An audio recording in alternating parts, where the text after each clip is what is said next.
Asia. He has been given an award of largest number of technology transfer for low-cost wastewater treatment, phytorid, in the year 2012. He has been given a Vasvik Award for 2012 for his exemplary work for urban environment improvement and sustainable technology, phytorid, for a sewage treatment plant for better environment. Dr. Kumar has 18 patents on a pollution control devices, including 3 international patents, and published more than 170 papers in national and international journals. He also published 90 papers in national and international journals.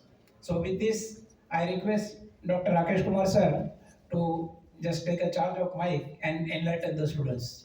Thank you. Thank you, Kamleji, for such elaborate introduction. And I'm so glad that the two previous speakers, they brought all the context which was necessary. Probably you'll find some part of my presentation repetition. Um, uh, Firstly, relating to climate change and circularity is something which Dr. Sandev talked about very well. And Professor Pradeep Kalbar, everything that I wanted to do and I tried to do during my tenure with whatever position that I was, I'm so glad that you are taking it forward. It's really wonderful to see someone so passionate about it. And you know, it is not easy. In current times, it's not easy to say something which makes logical sense. And why I always get impressed when he speaks is that on the water and wastewater issue, my PPT is coming up, so I'll speak on this a little bit more. On water and wastewater issue, which actually touches our life so much, right? On an everyday basis, we haven't been discussing it as much as we should. And I don't know why this has happened. In last 10 years, suddenly people feel that we have tackled water and we understand what wastewater is. But frankly speaking, we have not. We have not even scratched surface. And the way things are, some of the example that he gave, we have also seen. We simply do not have money. Municipal corporations do not have money to even pay salaries. They simply do not have money to maintain their sewage treatment plant. The 2022 report, I think CPCB, says, so there is one report of NEERI where I worked for the longest period of time. In 2002, it said that almost 85% of our sewage treatment plants are not working. The reasons the same what Professor Kalba said. And in 2022 or 21, CPCB report says that almost 75% of the plants are not working, not meeting the compliance which is required. So we haven't really changed, and in between, if you see the money that we have spent, that's huge, and we haven't actually been moving forward in that direction. So now that, can I bring it?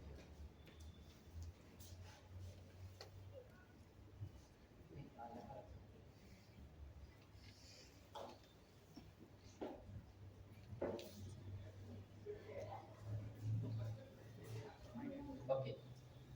So coming back to the topic that I was supposed to be talking about, what I'll do is in the time that is given, I'll try to touch base with what actually is happening at international level and where we are in terms of Indian negotiation and India's position.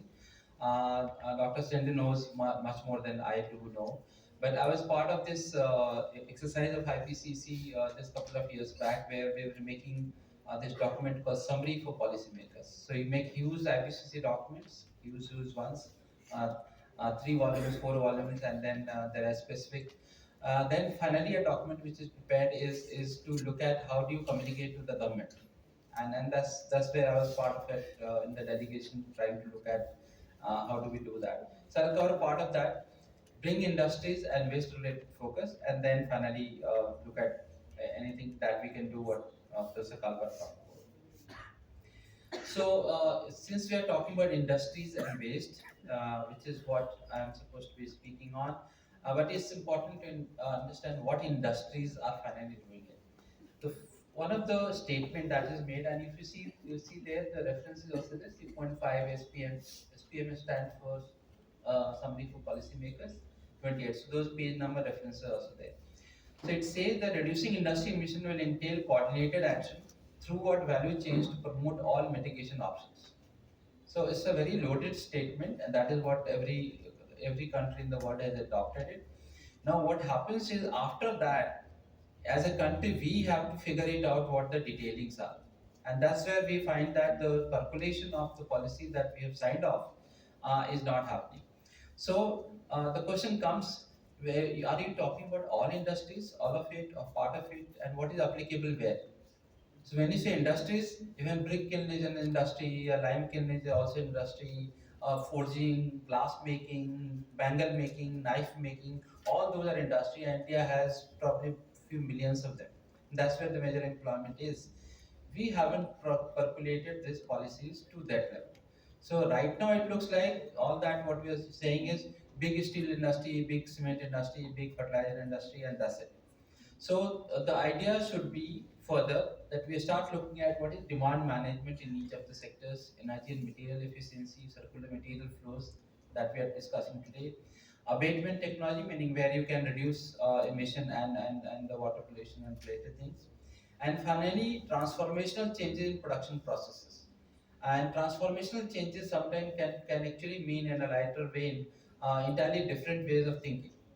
So some of you who may have heard about green chemistry, green technology, green manufacturing. This is a new buzzword that is going on. So many of us, when we go to a coffee shop, we do ask some of us that we should. I want to have a decaffeinated coffee.